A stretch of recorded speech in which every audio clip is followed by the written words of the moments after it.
Hey folks, welcome to episode 6 of season 1 of Strenuous Conversations. I am Ryan, the man who would be knight.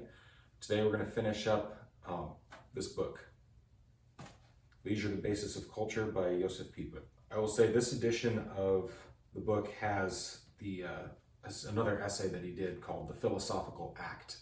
I'm not going to be going through that one. He gets a lot more philosophical in his essay, The Philosophical Act. But I am going to finish up the original essay, Leisure, the Basis of Culture, and we'll try and get through that and have a little time for some, try to reflect on how it's actually relevant to today. So what I'm going to try and do is record this a little bit early. So usually I record it the morning before, Monday morning.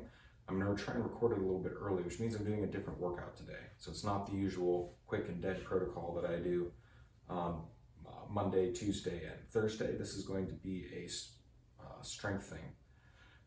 So I'm going to be doing some strength movements with calisthenic exercises. I'll post those below. Wednesdays and Fridays for my fasting windows are a little bit longer. I tend to do less of an intense workout. So I'll be doing some high strength, high tension moves, but a lot of rest in between them. And it's more about building strength and stability and total body engagement than it is about getting my heart rate up and really ramping up the metabolic demand.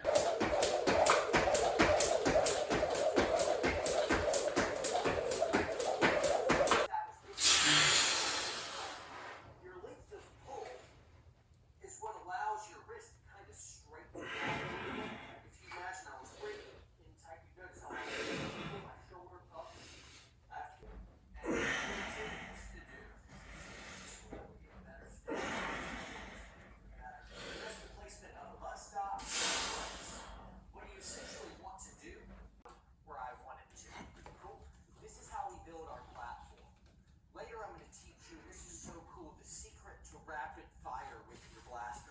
And what that means isn't that the gun doesn't move at all. Sometimes it's just going to move. And a lot of this is probably the pressure where I want it to. Cool. This is how we build our platform.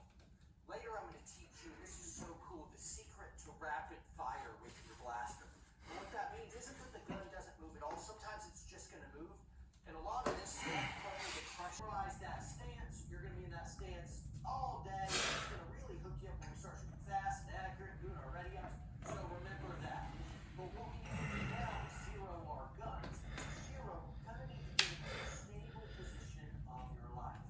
And I'm going to point out that when people move from standing to kneeling to laying down, the y-axis too. So he's moving at two different positions. What that means is his eye, relative to the optic, is changing position.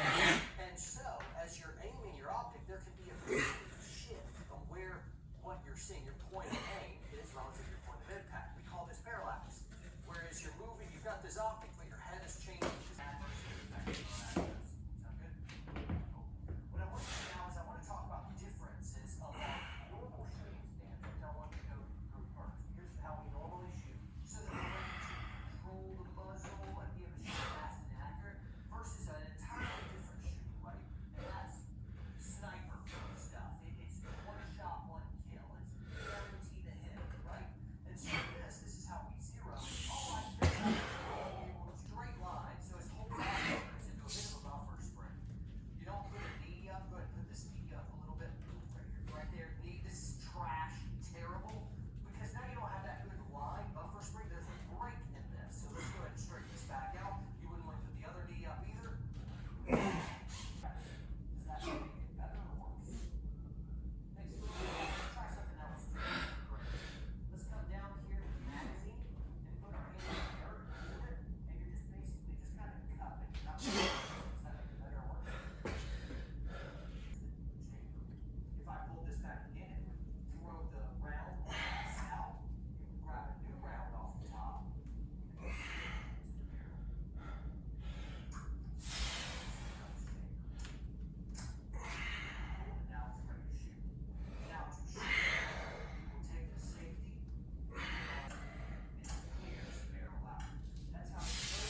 All right, folks, it's a good workout. I always like my Wednesday and Friday workouts. They're a lot more relaxed. Let's finish up this book, Leisure, the Basis of Culture by Josef Pieper. So let's recap. Chapter 1, why are we talking about leisure? Because we're trying to rebuild a culture, not just an economy. And Western culture is built, at least in part, upon leisure. Chapter 2, we'll take a look at the intellectual worker and why is the intellectual worker the supreme embodiment of the opposite of leisure, the world of total work. Well, it's because the intellectual worker in previous generations was a privileged leisured class who is now put to work just like everybody else. Only he falls under the same categories where hard work is the only path to the production that his class is being chained to. The hardness of the work directly reflects the value of that production, and all of it is at the service of a planned state, a planned economy, or in modern Western terms, we could talk about being in service to an ideology or service to a corporation or in service to any one of a number of things. Chapter 3, leisure is opposed to the ideal of the worker in each of these three categories. So leisure, as opposed to being it's something that you have to grasp by hard work, leisure is simply giving. Relaxation. Leisure is an attitude of trust. So it's not the hardness of the work that determines the value, it's the ability to receive. So effortlessness. Leisure is at the service of the full functioning of the individual, not at the service of the state. It is, in fact, the goal of work to be able to be leisurely. So it is superior to all other functions.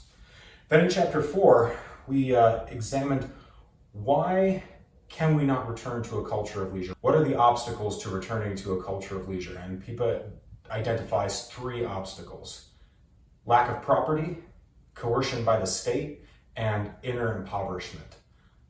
And we talked about all of those in detail in the last episode. So now we get into chapter 5. And this, I found it funny that this is the first chapter where Pieper throws out his bottom line up front. Modern writers are all about getting that bottom line up front. That's not how philosophy works a lot of the time. A lot of the time you start from most of the time you start from premises that you and your interlocutor both agree on, and you reason your way from there. So you start from first principles and eventually arrive at a conclusion, maybe, unless you're Socrates, and then you never do. So the question we're going to ask is, what makes leisure inwardly possible, and is its fundamental justification? And he goes ahead and answers it for us right off the bat. The soul of leisure, it can be said, lies in celebration. Celebration is the point at which the 3 elements of leisure come to a focus: relaxation, effortlessness, and the superiority of active leisure to all functions. Leisure can only be made possible and justifiable on the same basis as the celebration of a festival, and that basis is divine worship. I italicized, in the show notes you'll see I italicized divine work. That basis is divine worship. That's not my emphasis. That was Pieper's emphasis. That's in the original. So this is a very, very startling claim. We think he's doing philosophy, and then all of a sudden he's breaking out into theology, which I had never read much of his work before this. Now that I've gotten a little bit more familiar with it, I'm not really surprised. He was, after all, a Thomist, meaning a student of Thomas Aquinas, for those who wonder what a Thomist is. He is fully aware that this claim that the soul, or the only basis for leisure, is the basis of a celebration, which is divine worship. He's fully aware that this is going to be startling to some. He says it's been received with some discomfort, is his rather understated way of putting it. So he goes on to double down. Like he doesn't back off and say, hey guys, let me explain what I meant by that. He doubles down. The most festive festival it is possible to celebrate is divine worship. And then a few sentences later, There's no festival that does not draw its vitality from worship and that has not become a festival by virtue of its origin in worship. There is no such thing as a festival without gods. The first sentence you could probably write off as he was saying that the best festival is one that's based on divine worship. But now he's saying that there is no festival that is not based on divine worship. This is a universal negative, which if you've studied classical logic, the universal negative is the easiest proposition to disprove because you only have to find one example to the contrary to disprove it. And then he goes on to say even more drastically, these are not statements of ought, these are not recommendations for how to have a good celebration. This is a simple statement of fact.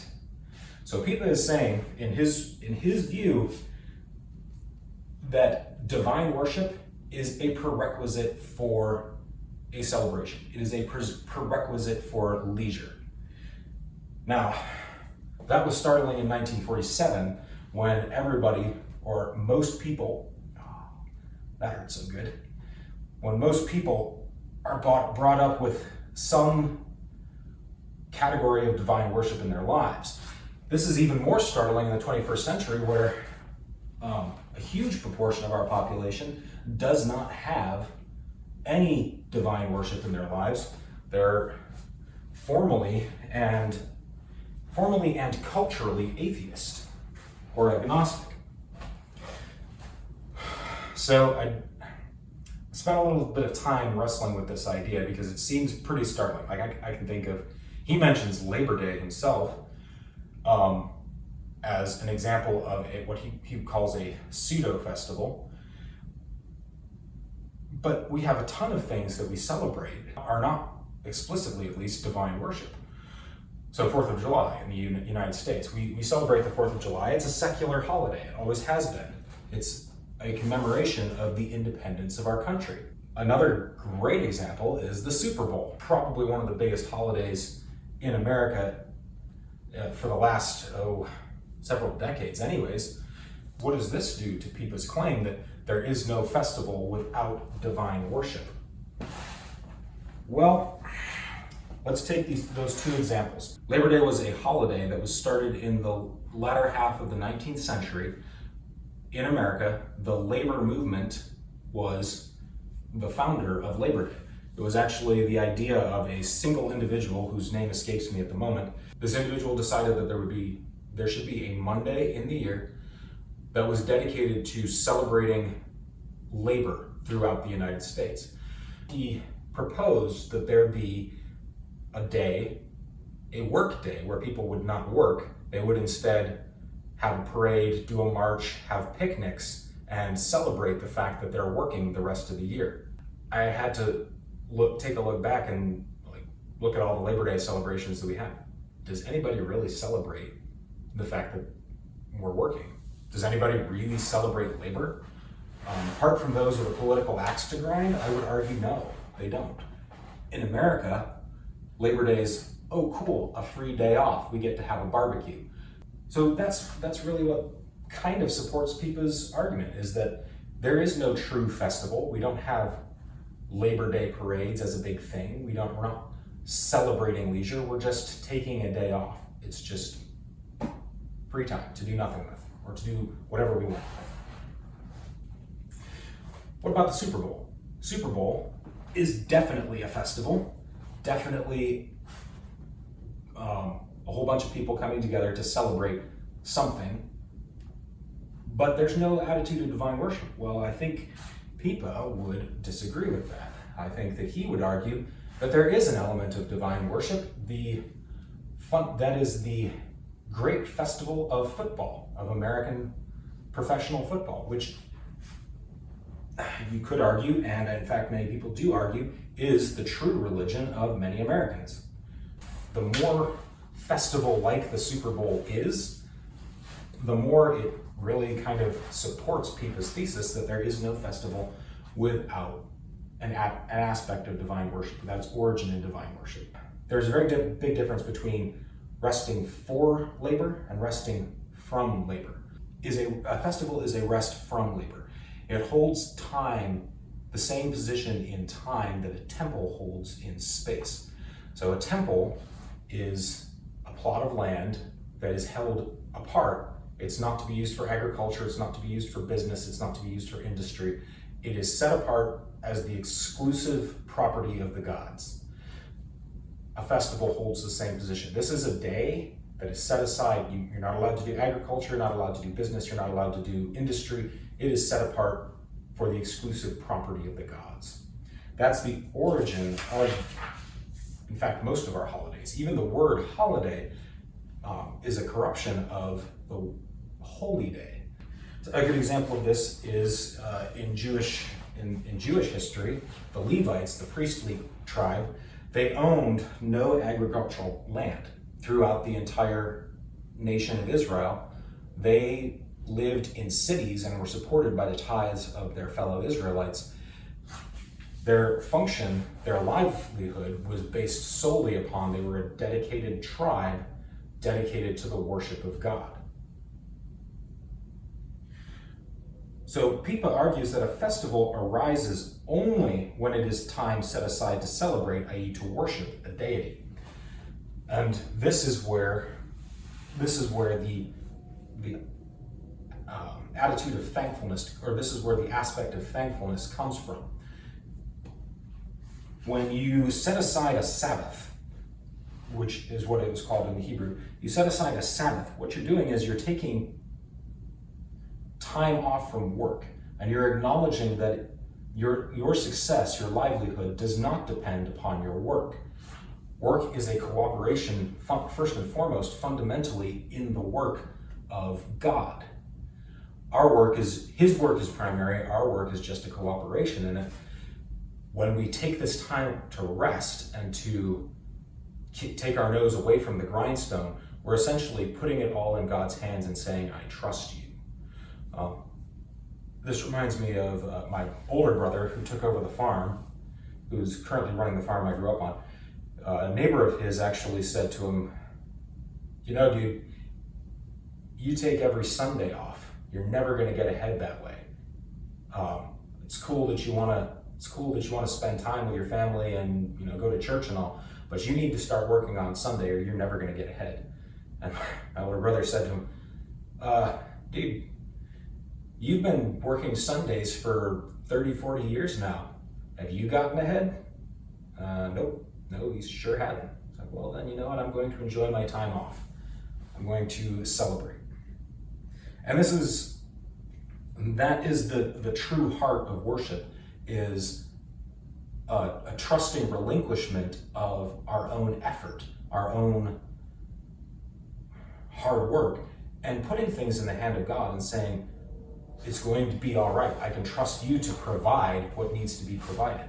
A corollary of this, though, is that if there is no festival, no true leisure, no true recreation without divine worship, then what is a pseudo-festival?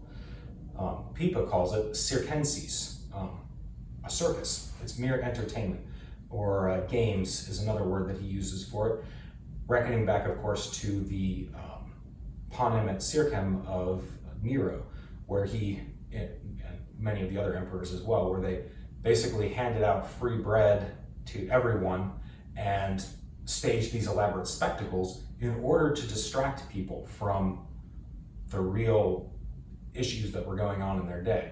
Cut off from worship, leisure becomes laziness and work becomes inhuman. It's boredom. Like, if we don't have Viktor Frankl, The Man's Search for Meaning, one of the seminal psychological and philosophical works of the 20th century, which if you've never read it, definitely don't die before you do. Viktor Frankl, The Man's Search for Meaning, he examines Nietzsche's saying that a man can endure almost any how as long as he has a sufficient why. He was saying that having purpose in life, having a reason to live, made even the concentration camp bearable. He was able to survive it and to get home. The corollary is that without the why, no how is sufficient. if you don't have a reason for living, you could be living in the absolute opposite of the concentration camp. You could be living in a mansion surrounded by servants and conveniences and every luxury money can buy.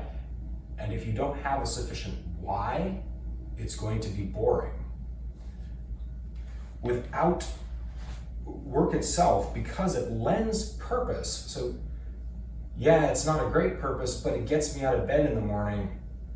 That's kind of a sad state to be in. Work can become a religion because it provides that pseudo purpose. And that is the origin of the cult of total work, is that our lives have lost meaning because we no longer have a deity to worship. And I think it's a truism. It's been said by many people that humans cannot worship nothing. They will either worship God or they will fashion an idol to worship. Or if you believe in demons, then worst case scenario is somebody else fashions an idol for you, that somebody being a demon. Carlyle, Pieper explains that Carlyle was saying fundamentally all genuine work is religion. Any religion that is not work ought to be left to the Brahmins and the dancing dervishes. So basically, if your religion is just prayer, contemplation, worship, then it's not a real religion. It's just navel gazing. It's just it's just feel good. Now this is a dynamic that I see recreated in our current in the Christian church, anyways, where you have this that's brought to light very starkly in the light of the pandemic. So when the churches were closed back in March, at least in Washington State back in March, when the churches were closed, there was this split between the Christians on the one side who said, well, it doesn't matter that the church is closed because the real work of the church, the real religion is going out and doing good for the poor, and you can still do that. The real religion is working towards social justice, and you can still do that. You don't have to be at church to do that. Oh yeah, and if you want to pray, you can pray in your home too. Compare that to the other half of the Christian population that was like, the church is closed, divine worship is suspended. Well, there's flaws in both arguments, but what they're getting at is a very different view of what religion is. So one half says that religion is primarily what you do. It's work. It's going out and taking care of widows and orphans. It's going out and doing social justice. It's going out and being active in society, being a force for good in society. That's what religion is. The other half of the church is saying that no, religion is worship. Religion is primarily worship of God that then spills over into social justice and social activity and charitable actions. This 100% supports Josef Pieper's view of leisure, is that if we don't have as our primary end the worship of a deity, the worship of God, then what we are left with is our own activity. And our own activity becomes further and further divorced from the source of religion. So as Father Longenecker says, if there's no sacrament, if there's no reason to go to church, if the reason to go to church is not to worship God, it's to do nice things in the world, well, I can do nice things in the world and save my Sunday mornings for sleeping in. First, your religion will cease to have vitality, and then your work that began as an expression of religion will become simply an expression of work, and then essentially it will become a mere bureaucracy or another job that we have to. Pieper then spares a couple pages talking about how if the true origin of worship is divine, or of leisure is divine worship, then any appeal to humanism, meaning human arguments that don't have a supernatural basis, are simply, they're going to be plowed over. We have to go back to the fundamental reason for divine worship, for leisure, and establish divine worship. So what are we going to do about it? And here's where he throws up the great philosophical cop-out, which is, The considerations put forward in this essay were not designed to give advice and draw up a line of action. They were meant to make men think. Meaning, I'm just pointing out the problem. What you do about it, you guys are gonna have to figure that out for yourselves. He does offer this one caution. In this sphere, the decisive result is not to be achieved through action, but can only be hoped for as a dispensation, which means we need to recapture leisure, a sense of leisure, but we are not going to do that by action, because leisure is precisely the cessation, the relaxation of action. So there we are, kind of in a pickle. Leisure is not susceptible to the human will. What does that mean? That means that in order to achieve true leisure, true celebration, it has to be given to us as a gift. He does not support this claim with an argument. He simply states it. He points out as an historical fact that the basis of all of our holidays is Christian worship, and before that, Jewish worship. So in the West, at least, I don't think you can make an argument that our definition of leisure could be divorced from religion. When it is, it's destroyed. It has to be replaced by something else. So I think he's correct there. Leisure is not susceptible to the human will, which means that it cannot be seized by human action. It has to be given as a gift and received as a gift. This is because true worship, celebration of God and true worship cannot be done unless it is done for its own sake. Leisure, like worship, cannot be done as a means to some other end, because all other ends are lesser ends. You can't use a greater means for a lesser end. You can use a lesser means for a greater end, but there's no greater end than worship. And leisure is the means to that worship and the result of that worship. True worship cannot be attained by man, it must be given by the divine. And this is because the divine, if it truly is divine, is infinite, is greater, is beyond anything that man can even conceive.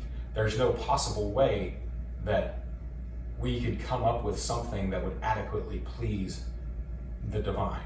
The good example of this is the monks, mostly Benedictine, that rebuilt Europe after the fall of the Roman Empire. Well, they didn't rebuild Europe because Europe wasn't a thing prior to the Roman Empire. They built Europe out of the ashes of the Roman Empire when it fell. That's not what they set out to do. Saint Benedict did not say, "Ooh, look at the chaos and anarchy all around me. We need to build a stable social order." No, he said, "Look at the chaos and anarchy all around me. It is taking me away from divine worship. So I'm going to go and establish a place, carve out a little space of safety and security in a rocky, barren place that nobody else wants and nobody's going to fight me for. I'm going to go there and I'm going to establish a place for divine worship." Other people joined him because they saw the value in what he was doing. They developed a way of life, ora et labora, prayer and work, which was a measured and dedicated cycle between working for their daily bread, farming, building, carpentry, crafts of all kinds, and most importantly, study and copying books, and prayer, which was slowly to evolve into the liturgy of the hours, but as we know it today, but the fundamental and primary prayer of these communities was the Mass, was the sacrifice. That was their aim. It was to carve out this safe space for worship, which meant a safe space for leisure.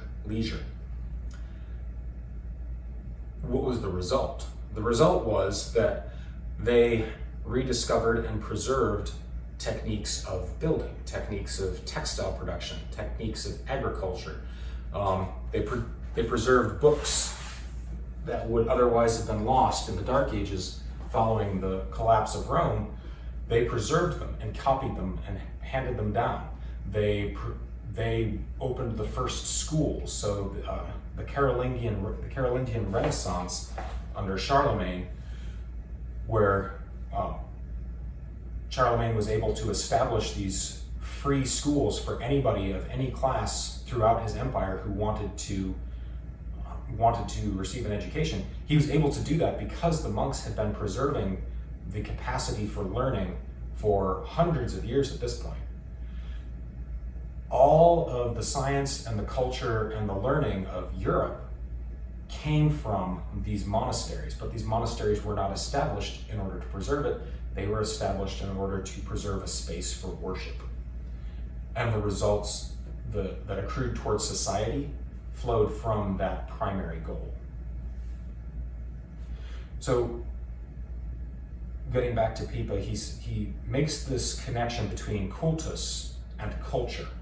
They're obviously the same root. Cultus is Latin, it means worship. We get our word cult from it. So we say a cult of personality, meaning a worship of this person's personality. But cultus simply means the program of worship.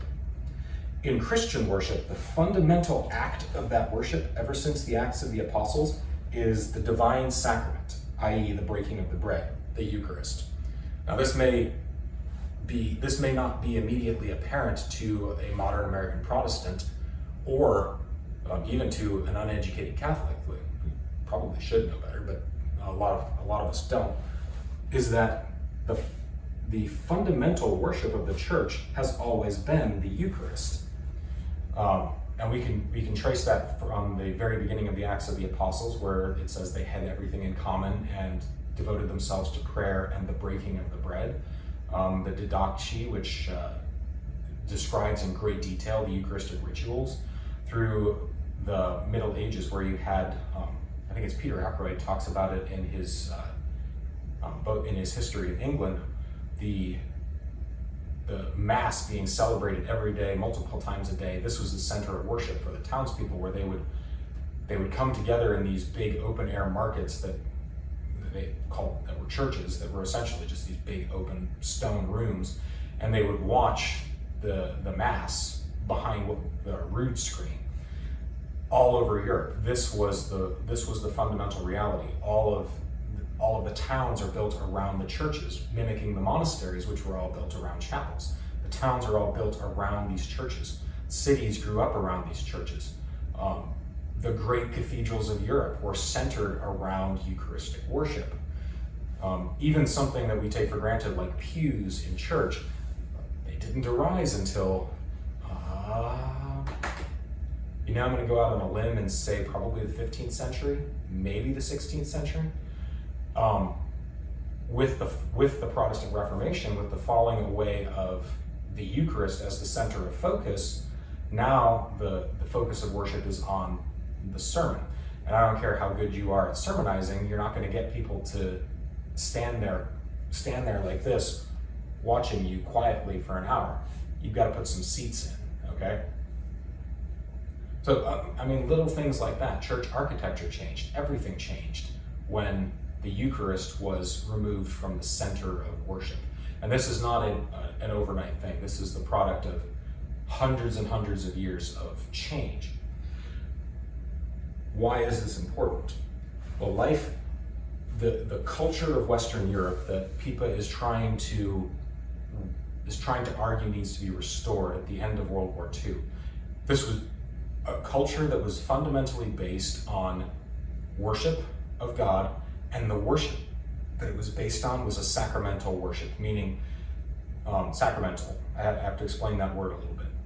So sacramental means that it takes physical objects, physical signs, and it makes them, or claims to make them, carriers of divine grace, carriers of divine worship, vehicles of divine worship, if you will. So the stone of the church is a sacramental. The wooden cross is a sacramental. The pictures are sacramentals. All of these things are objects that have been taken and consecrated to a divine purpose. And the the most powerful example of this are, of course, the traditional 7 sacraments of the Catholic Church. In the Church, because the primary sacrament is the Eucharist, every day is essentially a feast day. The word in the Missal, when you look at, like, you have solemnities, you have feasts, and then you have ferial days. But feria, the word feria means festival. It's where we get our word fair, like state fair, county fair, that sort of thing. Feria means festival. So even the ordinary, what we call ordinary time now, which is kind of an unfortunate translation of ordinal time, or time that is ordered in a sequence, even ordinary time, the Mass is still a feria Mass. It's still a festival Mass. So every single day in the Middle Ages, there was a festival. You would go to the church, you would watch the Mass. You wouldn't participate in it because it was in Latin, and most, if you're uneducated, you didn't speak Latin. It was a little Sabbath every single day. So for this like 20, 30 minutes where you stood there and watched the priest recite prayers that you didn't understand, maybe silently, monks chanting prayers that you don't understand, and then you watch him raise a host that you can barely see over this wooden screen. That was the center of the day. That was a little festival in the middle of every day. And then Sunday, one day in every 7 is taken completely away from work. Everyone goes. The peasant and the nobleman, they all go together and they all go worship the same God, which is a huge equalizer in society.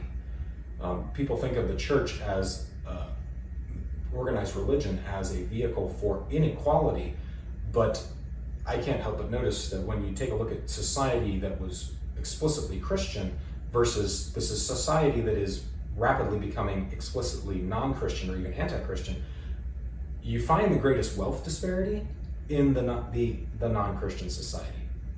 The final sentence of the book: we therefore hope that this true sense of sacramental visibility may become so manifest in the celebration of the Christian cultus itself, that in the performance of it, man, who is born to work, may truly be transported out of the weariness of daily labor into an unending holiday, carried away out of the straitness of the workday world into the heart of the universe.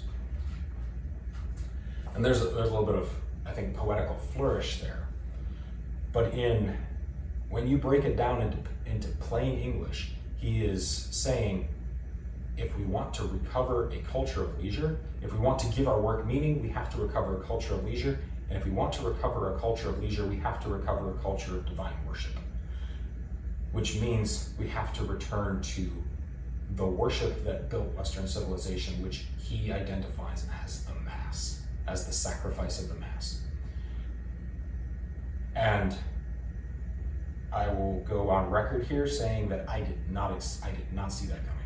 That was not a conclusion that was anywhere on my radar when I started reading this book. In fact, I so did not see it coming that the first time I read it, I completely missed it. Yep, I 100% missed that summing up of this book. Is that what he's saying is, we have no leisure. Our work is inhuman. In order to humanize our work, we must have leisure. In order to have leisure, we must have divine worship. And the divine worship that we must have in order to rebuild our civilization is the divine worship that built it, which is the Mass. It is a radical proposition only because we have so far fallen from the true appreciation of sacramental worship. In fact,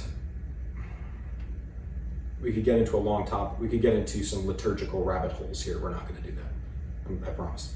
In order to rehumanize our world, we have to divinize it. We have to worship.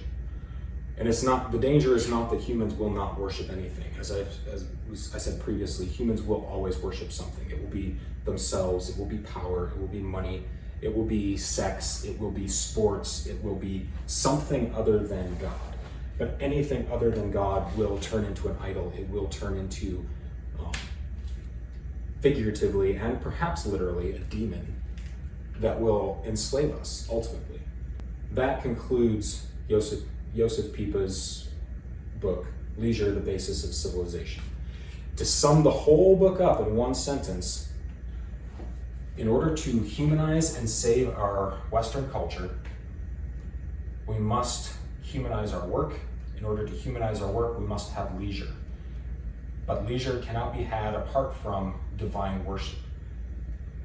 Divine worship has to be the divine worship that built the civilization that we're trying to restore, which is the Mass, which is sacramental worship of the Christian Church. That wraps up season 1 of Strenuous Conversations. I hope you enjoyed it. I hope that I was able to kind of introduce you to some new thoughts or something that you hadn't read before.